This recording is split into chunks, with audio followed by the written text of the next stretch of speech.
to Blaze News, The Mandate, Day 65. I'm Jill Savage, and of course, alongside me here in our nation's capital, Matthew Peterson and Chris Bedford. It's so nice to be here in town with you and not just have you on a little Skype monitor like we do most days. It is. It's great to have you two here, although it's bad for my health. You both need to leave. You need to go home. Come back in a month. Our viewers, if they watched last night, they know last night was boys' night. I had nothing to do with this, so I was not contributing to your health one way or the other last night. It's all my own decisions. But I helped. I helped. You make some, I wouldn't say poor decisions, but maybe not decisions that were conducive to the healthiest life. No, I don't think so. Well, one thing that we do know, ate great last night, and we discovered many truths. There is many good locations to eat well in Washington D.C. And something else that always rings true. Unfortunately, there's a lot of corruption in this town, and today we get the news that George Santos was sentenced to over 7 years in prison. It was for wire fraud and aggravated identity theft. Now, we know that he was kicked out of Congress back, a few years ago now. But now the actual law has caught up with him as well. Ooh, Team Santos. You can't go to prison when you're that fabulous. Maybe you should, but... Yeah. Don't you kind of feel like, who wants to be the guy to write the op-ed? George Santos did nothing wrong. Nothing wrong. He's funny enough that I like it. Mm-hmm. The political line that I didn't claim I was Jewish. Yes. I claimed I was Jewish. Mm-hmm. Is one of the greatest political lines of all time. I remember when he first got to Congress, nobody would talk to him, which is extremely annoying, by the way. Congress is absolutely chock full of scumbags, but everyone would make a big deal. Like Romney would turn around at the State of the Union and not even look at him. I was like, okay, but Romney. But so he would just hang out down with the administrators, like at the post office, like the Congressional Post Office, and just talk to the women who worked there. I remember my friend walked in to get some mail once, and he was telling this woman that he was going to connect her with some movie producers and get her into a movie. Like, he would just go down there and lie, just like make stuff up completely, because no one else would talk to him. Well, that makes sense because the prosecutors were saying that he was known as a pathological liar and fraudster. Well, this is the whole problem with Santos is we're not going to sit here and go yay for justice, because what he represents is a parody of the rest of Congress. He's the Andy Kaufman of Congress. He's funny. Yes, it was performance art. It was hilarious, and down to the last bit, every part of it. Have you heard about the dog plot? The George Santos puppy plot that was uncovered. It was like before he was a congressman. He would go to upstate New York. He'd rent a car, leave Manhattan, or New York, wherever he lived in the city, drive around looking for people who are adopting puppies. And he would go to the house and he would adopt the puppy. And he had this, the car was filled with puppy cages. So he'd just go from house to house in his little V-neck sweater looking like this sweet little guy. And then he'd go back and sell them to libs. It's the most, it's literally a puppy snatcher. Yes. He's a bad guy in Chitty Chitty Bang Bang. And you see him, imagine I saw some AI illustration of the full moon out. And George Santos is just smiling lightly, walking down some dark driveway in the suburbs with a puppy in his hands. And how could you hate that guy? No, it's funny. I actually met him in the BlazeTV makeup room one day. He wears makeup? He does. He was way more particular about his makeup than I ever have been about mine, for the record.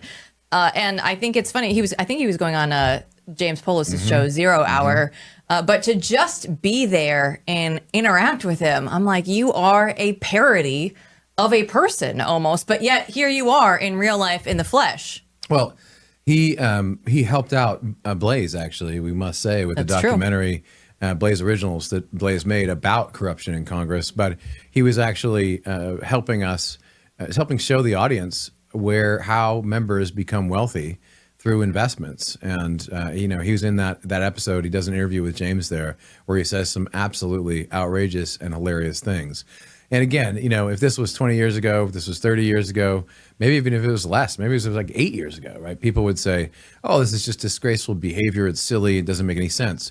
But in the context that we live now, it is performance art. It is hilarious. It's hard to get up in arms when you know damn well There's a lot worse things out there than this his austere corruption. body has been besmirched by George. I'm like, exactly. I'm basically a full decade into right now being willing to quit my job to work for Kid Rock's senator campaign. Yes, like I yes. don't care about the austere body anymore. I think it's great. Well, remember that we had the two guys going at each other in sexual hijinks, and that was broadcast right from the Senate chambers, and no one ever got in trouble. I mean, this is late Rome. The guy got fired. He actually reappeared this week. Really? Yeah, the was Twinkgate. Yeah. He did an interview with some local channel on a street in Australia. Really? And it just talked about, it's like a gay news channel in Australia. Yeah, the Spectator, the British Spectator, which is obviously British magazines are even more obsessed with smut than we are. Has like a running tracker on this guy. He resurfaced on gay TV in Australia, talking about how that interview, how that video he made really had impacted his life more than he expected. Wow, funny. Go figure. Henry Rogers broke that story, and he'll never forget it. Never live it down. So what does that moderate it to? Not quite late Rome. You can still kind of get in trouble. It'll impact your life. Yeah. Mid Greece. Yeah. You can tell it's Friday here on The Mandate. That's for sure. But you know what? We can have some fun here. I just look, though. We can and we will. We can and we will. I look at this and just say it is an interesting fact because he is the first member of Congress, or in the House, I should say, to be booted out since the Civil War without a conviction. I think that's an interesting tidbit. The fact that people were willing to just go take this on, right? Like some of these things that are old might become new again. Well, okay, so this is an interesting, much better candidates for being booted than one George Santos. I mean, is it Jasmine Crockett just did a video of herself twerking in Congress? But I guess that's why I was so annoyed by the George Santos thing. And I got even more annoyed when Kevin McCarthy came back and was like, I've got a really slim majority. Yeah. You had another vote a minute ago, but you got rid of him for obviously true moral degeneracy. But at least unlike all the rest of the moral degeneracy in Congress, it was seriously entertaining. I mean, granted, I never got like a puppy stolen, and I never got my credit card stolen, my identity defrauded. And I might feel differently if I was one of George Santos's actual victims, but I'm not. He stole them, but he also gave them. He sold them. I mean, other people were blessed by these puppies. That's true. It's not like he was turning them, into carpets or something. He was giving libs puppies. I mean, he's like liberal Santa Claus.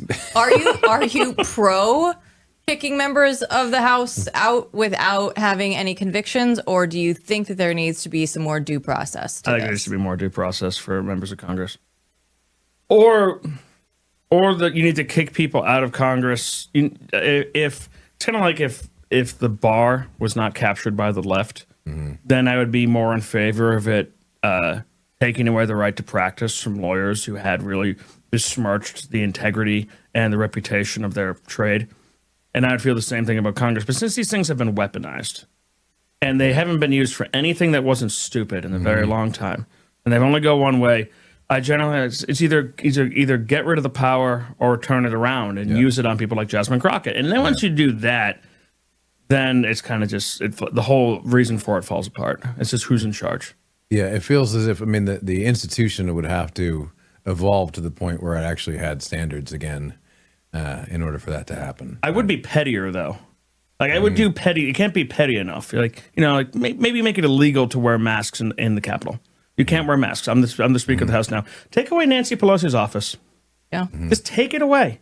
Go around and start firing Democrat staffers because you can. Like you can do things like that, but I don't think it does anyone any good to kick George Santos out. Look forward to covering all of those other things on future episodes of The Mandate because you can. I wish that they would go through and take some of Chris Bedford's advice. But we have a great show for you coming up. We'll have Mark Meadows join us a little bit later. And when we come back, we'll have more from Media Row, our day at the White House, right after this.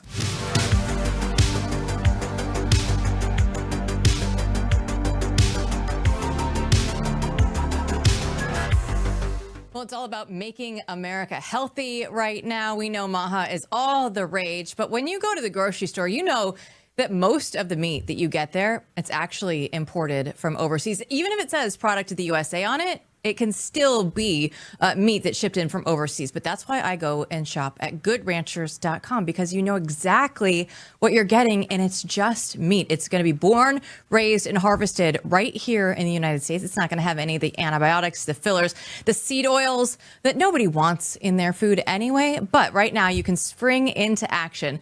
And it's the best deal that they've ever had, because when you subscribe to any of their boxes, you can get free bacon, ground beef, chicken nuggets, or salmon in every box for a year, plus $40 off with code Jill. So go ahead and go to goodranchers.com for food you can trust. Use the promo code Jill.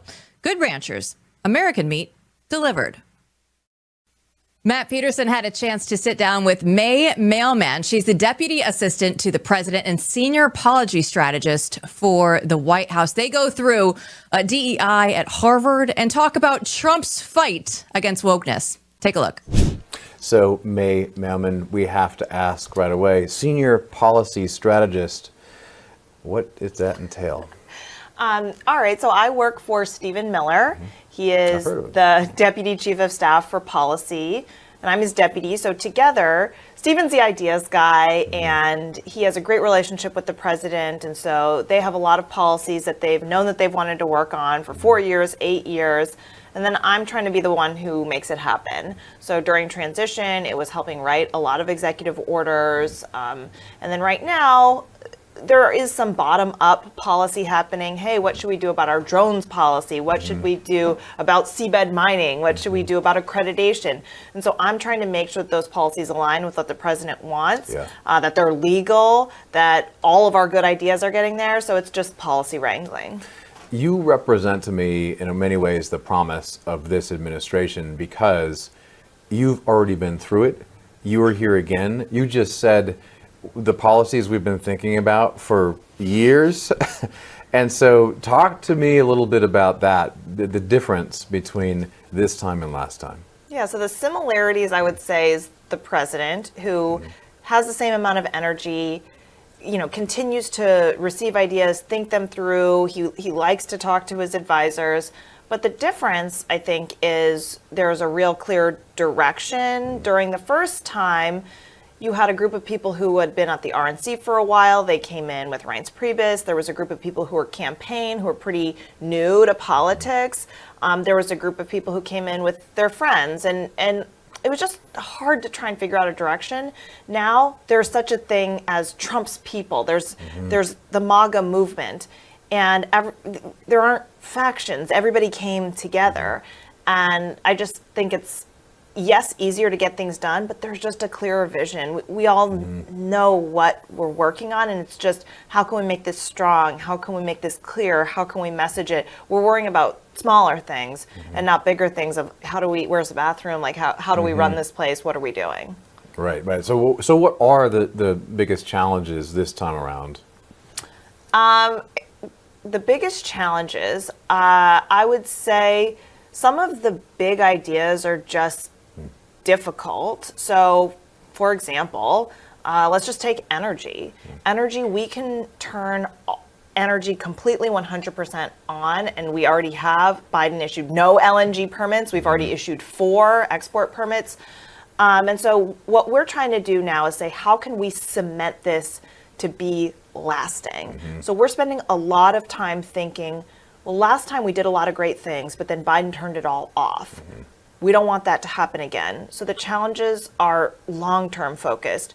Yes, we've got Congress, but the Senate, getting 60 votes is difficult. So it's either figuring out how do you get to 60 votes, or what are things that we can do with Harvard, with the law firms, that will change the culture of this country, that will bring people to where they want to be. Nobody wants to discriminate on the basis of race. How can you change the Overton window, change the culture in order to cement some of these things in? See, this is why, and I can say this because I'm not in the administration right now, this is why it's important, and I say this to the audience, I want to say this all the time, to talk to the people who are actually where the rubber hits the road.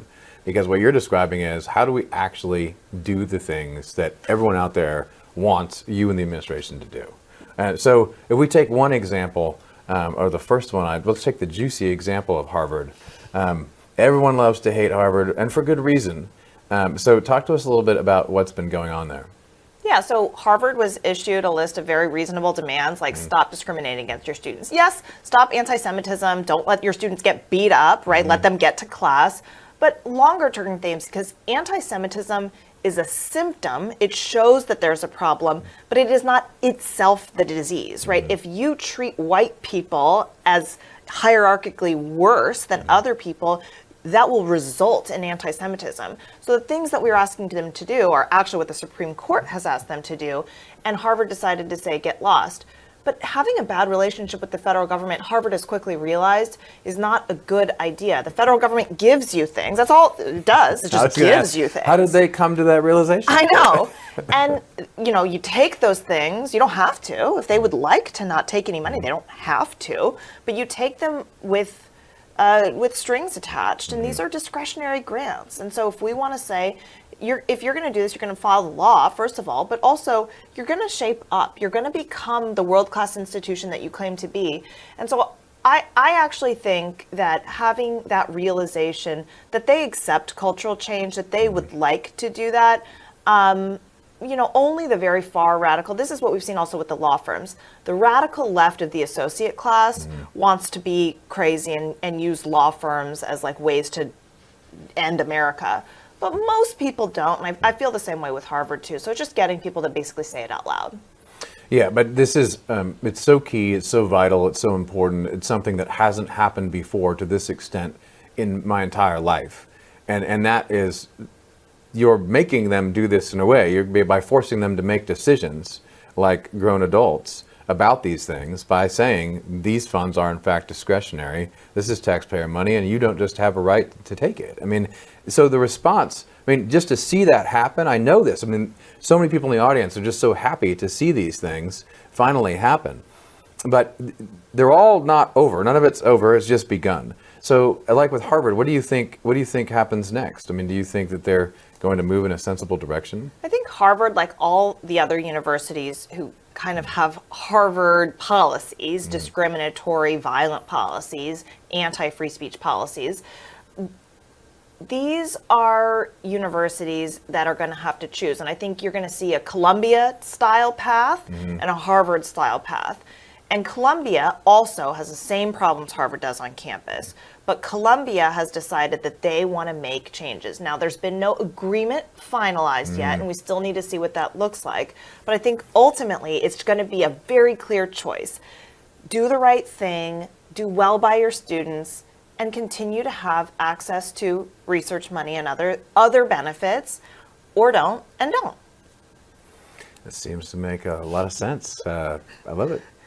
So a few punchy questions before we round out, because I know you have other things to do today, and we appreciate your time. Just your own gut instinct, first 100 days, what are you most proud of? The border. That's been, the American people were obviously sick of it. Democrats were sick of it.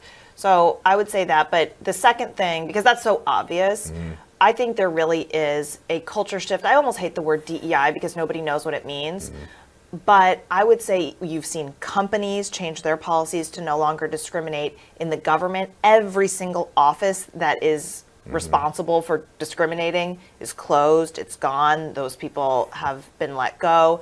So if we can have the equality in our country, that is sort of the root basis of our nation's promise, that you should be treated as an individual, that you should be given opportunity based on who you are, that change,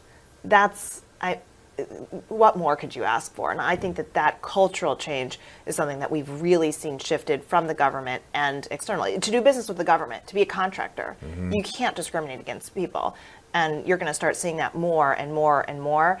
And I think it'll be a legacy item. Yeah, that's the promise of the Declaration of Independence, equality right there. Okay, but looking forward to the future, what's the big hill to climb? Yeah. So the first 100 days are exciting because they're fast and it's a lot of change. And we almost forgot that we had Biden just a few months ago. It's feels like a world of difference. But there's been a lot of lawsuits because when things move fast, courts move quickly and they issue these TROs. So I think, one, you're going to see a lot of freedom from the courts where the Supreme Court and appellate courts continue to weigh in. But two, a lot of the things that we were saying are going to become regulatorily permanent, as permanent as a regulation can be. So instead of just saying something, it's now going through the process where there will be notice and comment, and then it will become part of our Federal Register, where things like anti-discrimination, instead of just saying there's no DEI offices, we will now have regulation that says, in order to do business, you've got to do these things, not discriminate, basically. So I think cementing in some of the things that you've been hearing to be actually part of the policy in the agencies, that's going to be the biggest shift. Music to many ears in our audience and my own. Thank you so much, May. Yeah, thank you.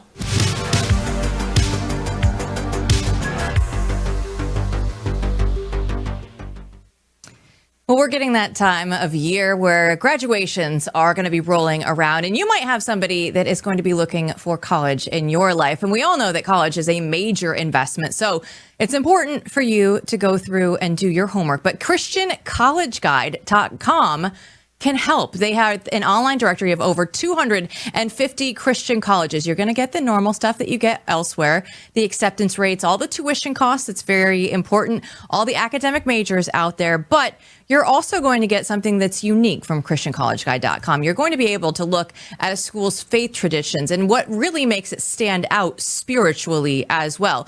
So they have 150 question and answers. They've done all the work there for you for all the schools that they have profiled. And the best news is it's completely free to use. All you have to go do is create a user profile at ChristianCollegeGuide.com and get started today. That's ChristianCollegeGuide.com.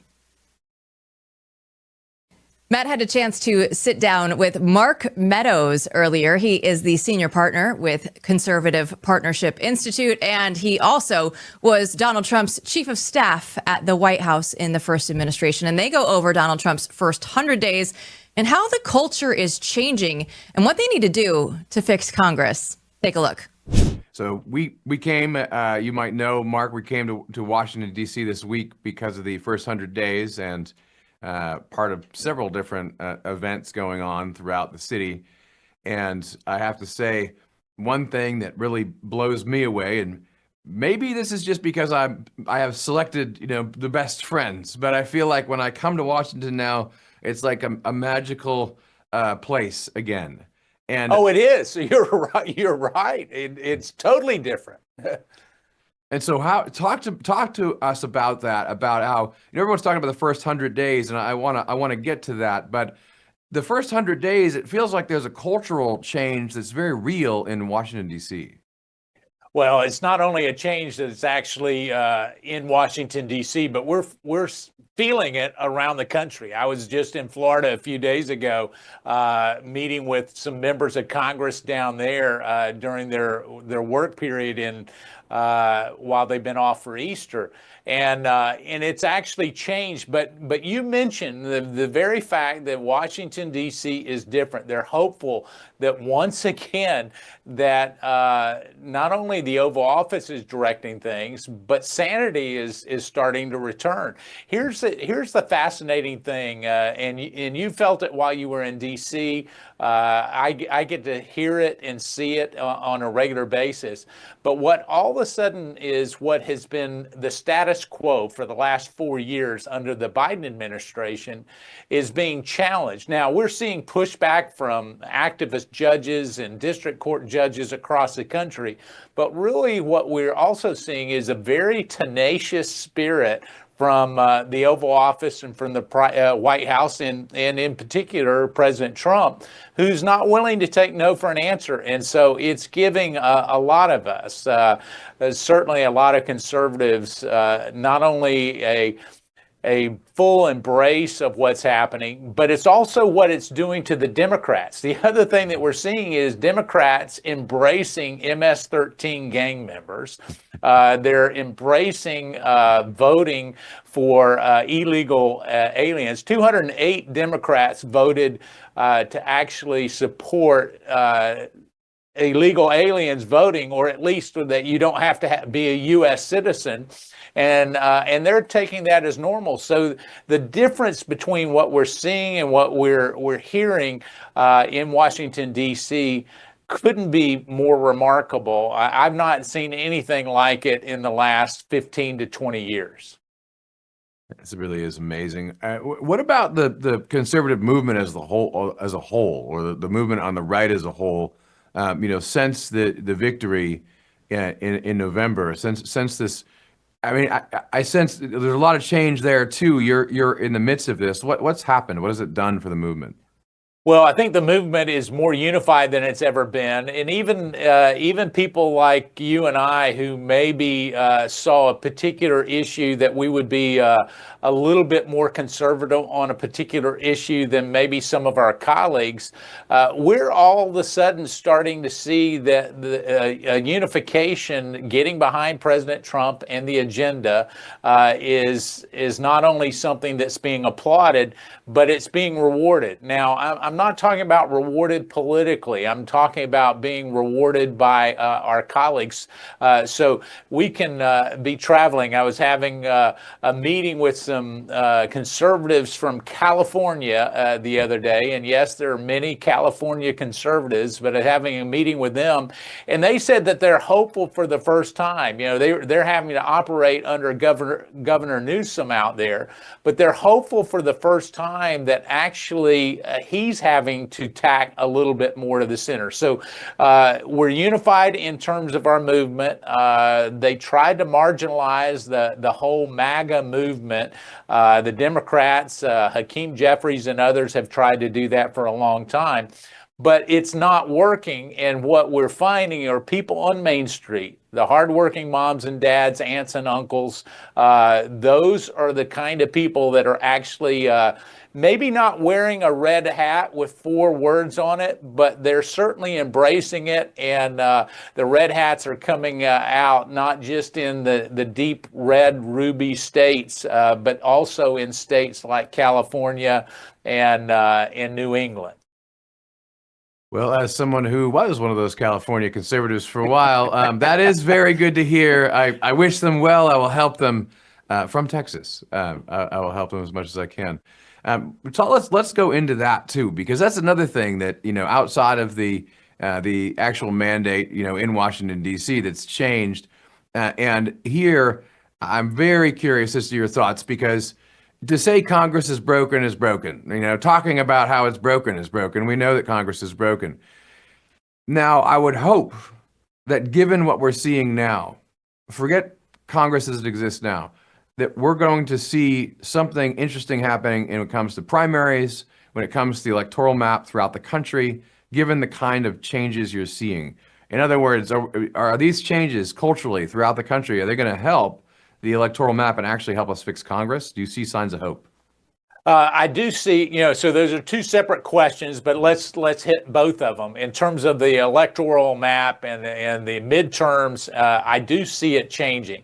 You can't embrace someone who obviously, according to court documents, have MS-13 gang member ties, was, according to some reports, arrested in or at least stopped in a vehicle that was identified as human trafficking vehicle and efforts.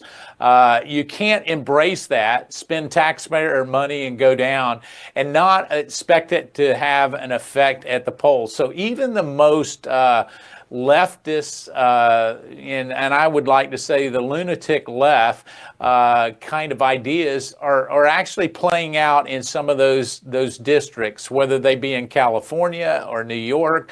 I'm bullish. I was talking to my good friend Congressman Jim Jordan just the other day, and he says, Mark, what's your take on the midterms? And I think that we're going to see some of the marginal swing seats actually go more for the Republicans than they have ever had before. And now, we know that that's bucking trends. Whoever's in the White House typically will lose in the midterms, but I don't see that happening now.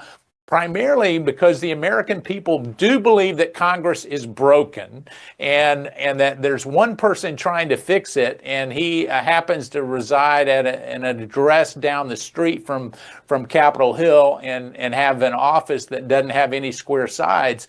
But President Trump is working hard. So to the second part of your question is the broken part of Congress. Listen, there's two ways things happen in Congress: slow and never. And yet when I am seeing, even as recent as today, have been on a phone call with a number of different members and some that are working with the White House in terms of really making a substantial push on lowering taxes and regulations and bringing jobs back to America. There is a unified moment, that feeling we were talking about previously. There's a unified moment where ultimately the president wants to fix Congress, is going to fix Congress. We're going to see results within the next 2 to 3 weeks. We'll see a bill passed out of the House and sent over to the Senate that I think has a high chance of going to the president's desk in terms of addressing those things. While the president is trying to fix Congress, I think he's broken the Democrat Party. They're in disarray right now. They don't know which way to turn. Yeah, it is astounding how every stunt that the media tries to pull, whether it comes from Democratic politicians or consultants or whoever, it just doesn't work. It falls flat every time now, and they keep on falling on their face. It's a remarkable thing to see in real time. But when you look at the first 100 days, which people are going to talking about now, giving that first report card, what are some of the things or the biggest thing you think that's actually been significant achievement that people aren't talking about, sort of flying under the radar? Well, obviously, they've talked about DOGE and some of the efforts there that have been worked for, and the president gets an A+ for his first 100 days. I'm a big fan of everything that he's been able to accomplish. But he's also, unlike most presidents, has been willing to tackle some of the thorny issues that really we've never tackled before, at least not in the last 3 or 4 decades. He's been willing to do that in the first 100 days, whether it's reducing regulations. They're not talking a whole lot about that, but he's actually doing that. The number of executive orders that actually have the potential to be codified in law under a unified House, Senate, and White House is remarkable, and the real key is the first 100 days are going to be followed up by a second 100 days that will actually be more productive than what we've already seen. And I don't think the people normally they think, okay, the first 100 days it's the honeymoon phase. They'll get everything they can accomplished. I do believe by September of this year that we'll see not only a lot of the things that the DOGE efforts and the pro-job efforts that the president has embarked on will actually be codified in statute with House and Senate members coming together to actually put bills on the president's desk. The other thing that's not being talked about is the leveling the playing field for the American worker. A lot's been talked about tariffs and about reciprocal tariffs and market volatility. And yes, we've had some of that, but it is very, very short-lived because as we see the negotiations that are actually happening at the White House with some of our trading partners, China's the one that's going to be left holding an empty bag if they do not come to the table very quickly. They're already both the United States and China are already starting to modify their stances. That's been well reported.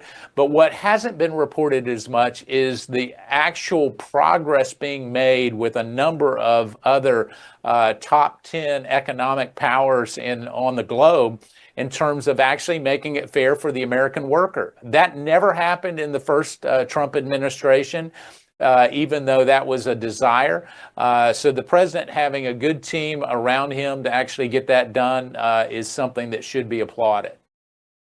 Sounds like a lot to look forward to, and we will all look forward to it. I want to, before we go, ask you one more question. Very, very important topic.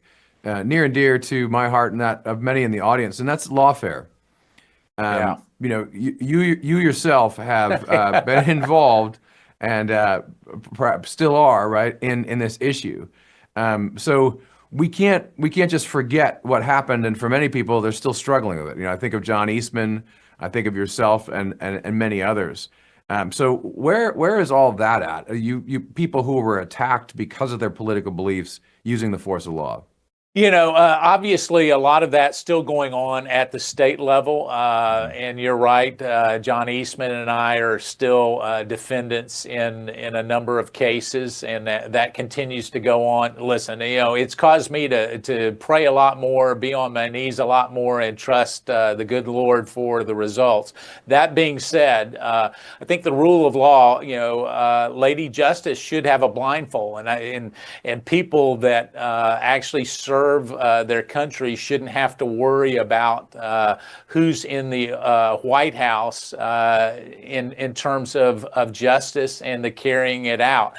The real push by a lot of the people that are tuned in right now is they're wanting to see Attorney General Bondi and Director Patel be very aggressive in terms of making sure that happens.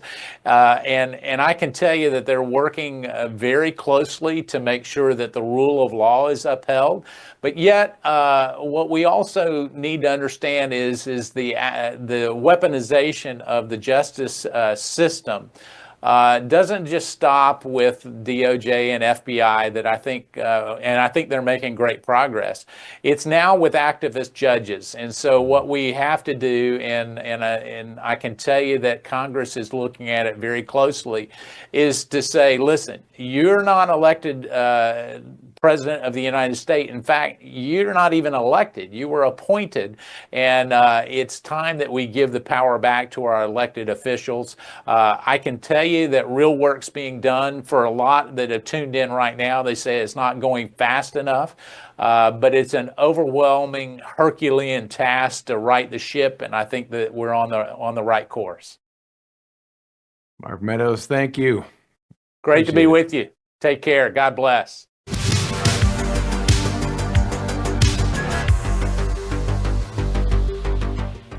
Well, one thing I can tell you after being in Washington, D.C. for the last week is it's pretty real. The conservatives are moving in and trying to take over the town. And we know that we're winning and making strides, but there's still a long ways to go. And that's why BlazeTV exists, because we're here for bold voices. We have real journalism. We're not going to give you any of the big tech filter and any of the spin. We're just going to give you real news as it should be. So if you want to go through and subscribe, you're not just getting great content. You're actually joining the movement. So for right now, you can go through, and for $8 a month, you can get BlazeTV. Just go through to blazetv.com/BNT to save $20 off your annual plan. It's BlazeTV, unfiltered, unafraid, on demand. Earlier this week, Glenn Beck sat down with President Trump for the first exclusive 100-day interview. And there were a lot of things that stood out to us from that interview. But this was definitely one of our favorite parts. Take a look. Will all your work go away, however, if they don't codify? So we're going to codify, and we're going to wait till after the bill is passed. And then we're going to work on nothing but codifying. As an example, Good. The other day I did shower heads and sinks and the whole thing. Thank you. Where, isn't it nice? Yes, it is. No, you go into a new building, a hotel, and no water comes out. No water comes out of the sink. All of that's done with dishwashers. We did a little thing, very little thing, but it was a big thing to some people, straws.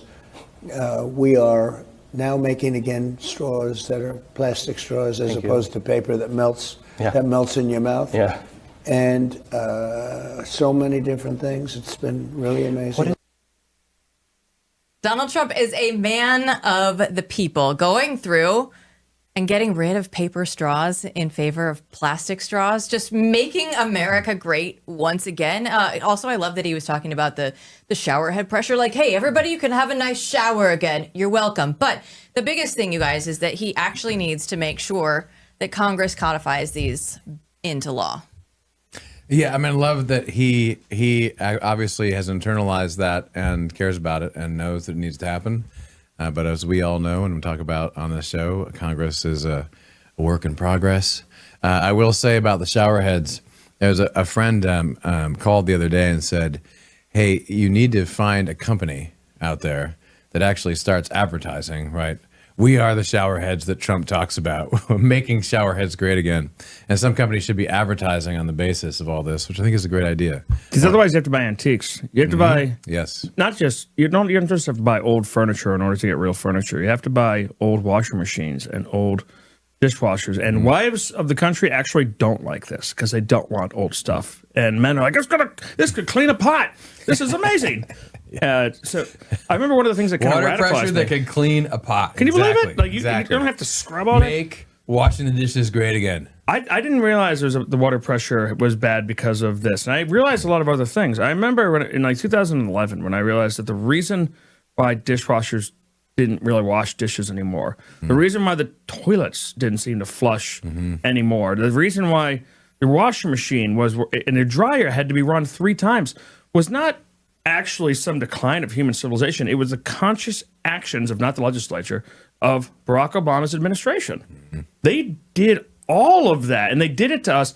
And I don't, so they're not going to be able to codify this. Maybe they could, but it's more likely that now that the American people are aware of it, like the only reason they were able to make all of our appliances stink and our blenders not be able to blend the way that your grandpa used to blend daiquiris down at the beach. It's like, they just don't work anymore. You put rocks in there and turn them into liquid. You could. The reason why none of it works is because of human action. And now that it's become public and Trump's undone it, the next president to do it, it'll be the kind of reaction that Joe Biden got to trying to ban gas stoves.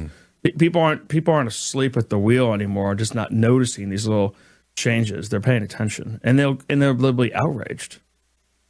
The other thing that I really thought that stuck out to us is something that we've talked about a couple times here on the show, is your interview with Mark Meadows that you had earlier, Matthew. And when we look at this, things are really changing in DC, whether you want to believe it or not. Like, they are. When you're walking around town, it feels different. And Meadows has definitely picked up on that cultural shift and change that's going on right now. Yeah, it's interesting to hear from him, from someone like Meadows, who is just a great general commentator on all things political, underrated in that respect.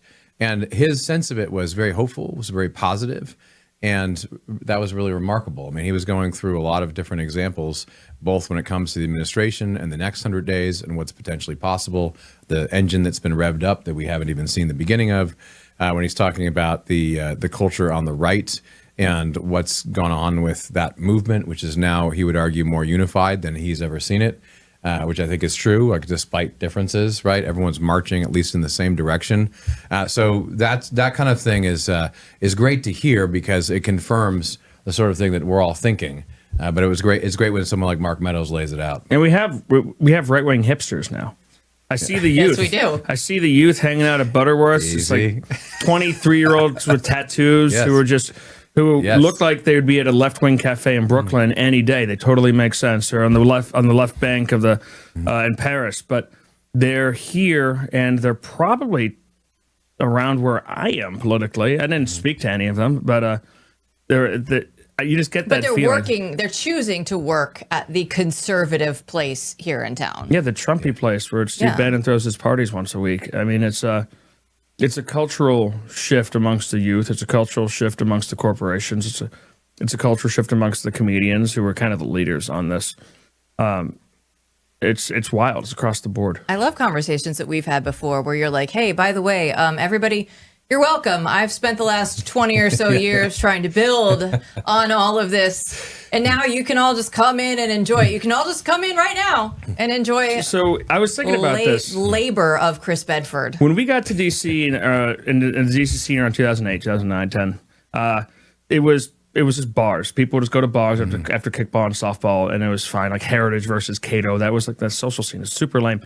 And I had a friend, Howard Segermark, I moved into his house, rented a room from him. He was just turned 70. And he was from an age in the 80s of throwing these grand tuxedo parties, these beach trips, these cocktail, real glassed parties, and having these big things.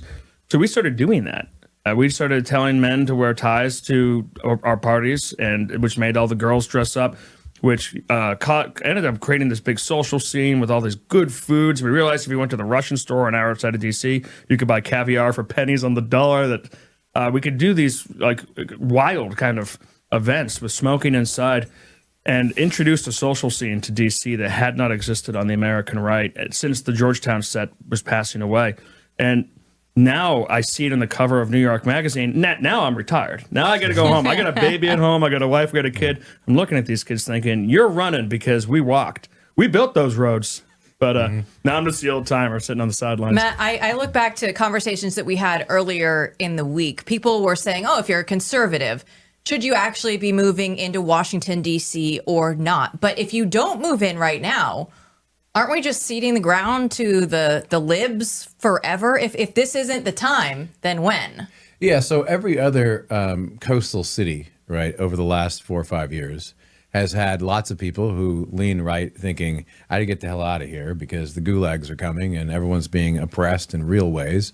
And, you know, it's not quite as bad as some places in the Middle East or something, but you see totalitarian things starting to happen. You see dilapidated states, you see an infrastructure that doesn't change. And so a lot of people did leave or moved around the cabin, right?